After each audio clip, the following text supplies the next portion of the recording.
ये नादानी नहीं है। यहाँ पर जानबूझकर किसी की परसी परसाई थाली में से निवाला छीनने की कोशिश की गई है। यहाँ पर सब कुछ पता होते हुए भी सामने वाले ने ऐसी हरकत की, उसको गलती नहीं बोलेंगे। कैसे एक औरत को, उस लड़की को, उस औरत ही बोलेंगे, कैसे उस औरत को क्लीन चिट दे सकते हैं। इवन यहाँ पर ज्यादा गलती औरत की है, क्योंकि आपने सुना है आदमी जात तो होती ही ऐसी है। सो हेलो एवरीवन, आज मैं बहुत दिनों बाद यहाँ पर बैठी हूँ। शायद पहले भी यहीं बैठ के मैं बनाती थी। आज बहुत दिनों बाद मेरा मन तो काफ़ी टाइम से कर रहा था रिएक्शन देने का, क्योंकि कुछ व्लॉगिंग चैनल्स ऐसे हैं जो भूल जाते हैं कि उनके चैनल से कोई फैमिली जुड़ी है, उनके चैनल से बहुत सारे लोग ऐसे जुड़े हैं कि वो उनको दिल से पसंद करते हैं। ये लोग भूल जाते हैं, पहले तो फैमिली बना के ऐसा कंटेंट बनाते हैं कि लोग कनेक्ट हो जाते हैं, फिर उसके बाद अपनी ही फैमिली की धज्जियां उड़ाते हैं सोशल मीडिया पे। और ये इन लोगों ने एक वो बना लिया है, ट्रेंड बना लिया है, क्योंकि ऐसे ही चैनल ग्रो करते हैं ना। जब चैनल डाउन होने को जाता है तो ये ऐसी कंट्रोवर्सी उठाते हैं। मैं ये जो है मेल पर्सन जो कल अलका जी की लाइव में जुड़े थे, इनसे मैं इनका जब भाई का कंट्रोवर्सी चल रही थी, जब शादी से रिलेटेड इनकी कोई कंट्रोवर्सी चल रही थी, मैं तब जुड़ी थी इनसे। और उस टाइम पर भी मुझे ये इनका एग्रेशन दिखा था कि मतलब आपके घर की बात है, आपके कार्ड वार्ड को रिलेटेड शायद कुछ वो हुआ था, और मुझे ये एग्रेसिव इंसान लगते हैं। और मुझे लगता है आगे भी इनकी आदत ये जाएगी नहीं, क्योंकि जो लोग ऐसी धमकियां देती है ना साइड वाली, वो लोग ऐसे ही होते हैं। उनकी फितरत चेंज नहीं होती है। उनको जब लगता है ना कि हम वीक पड़ रहे हैं, हम कमज़ोर पड़ रहे हैं, हम सामना नहीं कर पा रहे हैं, तो वो इसी चीज़ की धमकी देते हैं। और अलका जी को मैं ये बोलना चाहूँगी कि आपने जब सबक ले लिया था दो कंट्रोवर्सी से, एक वो सपना की और एक वो निक्कू और जो चल रहा था उनका, आपने जब इन ऐसे लोगों से, इन व्लॉगर्स से सबक ले लिया था, तो आपने, मुझे लगता है, तीसरी कंट्रोवर्सी में पड़ना ही नहीं चाहिए था। क्योंकि लोगों को लगता है कि आप शायद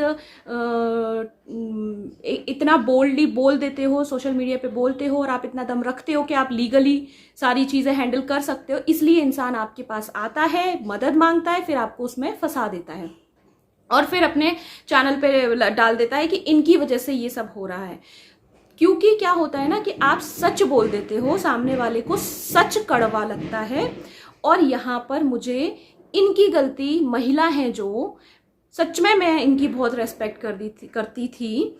ये जो आयरन लेडी हैं, ये आयरन लेडी तो अब छोड़ ही दो यार। जो लोगों ने इनको यहाँ बिठा कर रखा था ना, मेरे जैसे, शायद मैं भी थी उसमें, इंक्लूडिंग मी, क्योंकि मैं भी इनकी शादी जब इनकी पक्की हुई थी, मैंने भी खूब लंबा चौड़ा कमेंट इनको किया था कॉन्ग्रेचुलेशंस का, और बहुत सारी फ्यूचर इनकी लाइफ के लिए।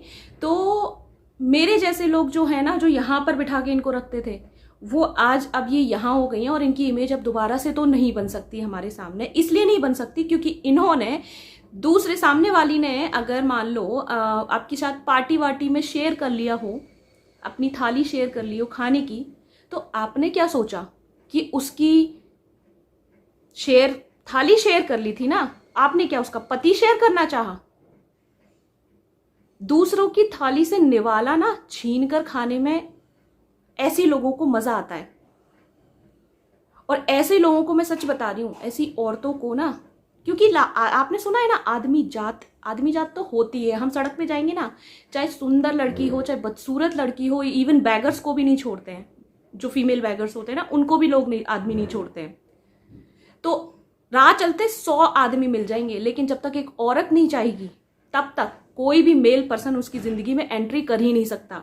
ये चीज देखो, जो चीजें होती हैं 16 साल 20 साल की उम्र में, नादानी होती है, सोचने समझने की क्षमता नहीं होती, हम उस टाइम ग्रोइंग एज में होते हैं, नहीं होता तो चलो ठीक है, बहक जाता है इंसान। लेकिन 30-40, ये तो 40 एक बच्चे की माँ है, एक बेटी की माँ है, उसको भी यही सीख दोगे आप कि दूसरे की थाली में से निवाला छीन कर खा लो, अगर अपनी थाली का अच्छा ना लगे तो। यहां पर मुझे औरत की गलती थोड़ा सा 10% ज़्यादा लगती है। गलती दोनों की होती है, दोनों ही एक ही बोट में सवार होते हैं। एक भाई, सच में उस भाई पर मुझे बहुत दया आ रही थी कल, मान लिया, लेकिन पता है मुझे अब क्या लग रहा है कि जब तक उस साइड से कुछ नहीं आएगा तब तक ये भी हो सकता है कि शायद उसने मूव ऑन। अब देखो, मूव ऑन करने का ये नहीं है कि आप ये सोचो कि गलती उसकी कुछ नहीं है ना। मूव ऑन करना ठीक है, चलो आपने मूव ऑन किया, इस चीज़ को सोशल मीडिया से लाने से पहले आपने सॉल्व करने की कोशिश की, लेकिन गलती तो है ना भाई, गलती है। अब ठीक है, ब्लैकमेल वो कर रहे हैं तो उसकी ज़्यादा गलती है, पर स्टार्टिंग में शुरुआत जहाँ से हुई गलती आपकी थी, आपकी ज़्यादा थी। आपको जब पता था कि सामने वाला मैरिड बंदा है, सामने वाले की फैमिली है, क्योंकि पता है यहाँ पर अलका जी आपको भी मैं बोलूँगी, सामने वाला जो धमकी दे रहा है ना, कि धमकी वो उसकी फैमिली को इफेक्ट ज़्यादा नहीं करेगी, क्योंकि उसके पास बेबी नहीं है। इंसान अपने बच्चों से झुकता है। आपके पास 2 बच्चे हैं, आपके पास 2 बेटे हैं, इसलिए आप इस कंट्रोवर्सी को यहाँ पर लीगली कैसे भी ख़त्म करके आइंदा आप कान पकड़ लो इन व्लॉगर्स से, आप इनकी कंट्रोवर्सी में पड़ोगे ही नहीं। एक बार आप फीमेल की ज़रूर मदद कर दो, जो लाचार होती हैं, जिनके पास कोई सपोर्ट नहीं होता, जिनके पास कोई ज़रिया नहीं होता, आप एक बार उनकी देखकर ज़रूर, क्योंकि इतनी क्षमता आप में है सोचने समझने की कि किसको कहाँ पर हेल्प करनी चाहिए, कौन ज़रूरतमंद है। ऐसे इंसान, ऐसे आदमी आपको लग रहा था कि आपकी हेल्प की इनको ज़रूरत है, जो सब पहले से जानते हो, सब कुछ जानते हो, स्ट्राइक देना। और दोनों की एक ही चीज़ है, वहाँ पर वो स्ट्राइक की धमकी देती है कि हमारे ऊपर कोई किसी ने वीडियो बनाया तो हम स्ट्राइक दे देंगे, और यहां पर ये धमकी देते हैं सीधा ही। अब आप समझ जाओ मैं क्या बोल रही हूं, ठीक है, क्योंकि यहाँ पे अलाउ नहीं है बोलना यूट्यूब पे ऐसे वर्ड्स। तो गलती दोनों लोगों की है, आप किसी को भी क्लीन चिट नहीं दे सकते, बट हाँ आप एक, अब जो मैटर है उसमें अब आप ये ज़रूर बोल सकते हो कि सामने वाले ने, अब भाई आके गलती मान गया है और वो मूव ऑन करना चाह रही है, बट ये उसको धमकी देने में लगा है। तो अलका जी तो यहाँ बुरी फंस गई हैं, लेकिन वो इतनी सक्षम है कि वो अपने आप को इससे निकाल लेंगी। मैं अलका जी को 2 साल से देख रही हूँ, 2-2.5 साल से देख रही हूँ, जब से उनका शायद मुझे लगता है 1000-1500 सब्सक्राइबर होंगे, तब से देख रही हूँ, और इसी वजह से उनसे जुड़ी हुई हूँ। कई एक जगह पर वो भी थोड़ा सा गलत होती है, क्योंकि क्या होता है ना, स्टार्टिंग में वो सच में हेल्प करना चाहती हैं, और लोग क्या है ना, ये जो व्लॉगर है वो उनके ऊपर ही डाल देते, जैसे अभी जो हुआ। लेकिन मैं कहती हूँ पढ़ना ही क्यों इन सब चीज़ों में, मत पढ़िए, आपने तो एक्सपीरियंस ले लिया ना, 3-4 केसेस से ले लिया ना, तो फिर छोड़िए इन लोगों को, भाड़ में जाने दो। और जो हम पब्लिक है, जो व्यूअर्स हैं इतने भोले भाले, कुछ तो देखो व्यूअर्स ऐसे होते हैं जो मज़ा लेने आते हैं, बट जो सच में इमोशनली कनेक्ट हो जाते हैं ना व्लॉगर्स से, उनके लिए मैं बोलूँगी सारे ही व्लॉगर्स बेकार की चीज़ें हैं, ये सब फेक हैं, इनसे कनेक्ट मत हुआ कीजिए आप दिल से। आप इसको एक फन वे में या फिर एक एंटरटेनिंग के लिए, एक एंटरटेन भी कैसे हो, ये पागलपंती जो दिखाते हैं, एंटरटेन नहीं, स्ट्रेस हो जाता है पब्लिक को। बट फिर भी यही कहना चाहूँगी, आपने 2-3 व्लॉगर्स का ये सब देख लिया है, जहाँ सपना हो गई, एक बहुत बड़े जो थे उनका भी डाइवोर्स होने वाला था, कौन थे वो, फ्लाइंग बीस्ट शायद, वो भी थे। तो अब कैमरे के पीछे क्या ही चलती है उनकी दुनिया ना, तो वो किसी को नहीं पता, इसलिए इतने इमोशनल कनेक्ट आप मत हुआ करिए।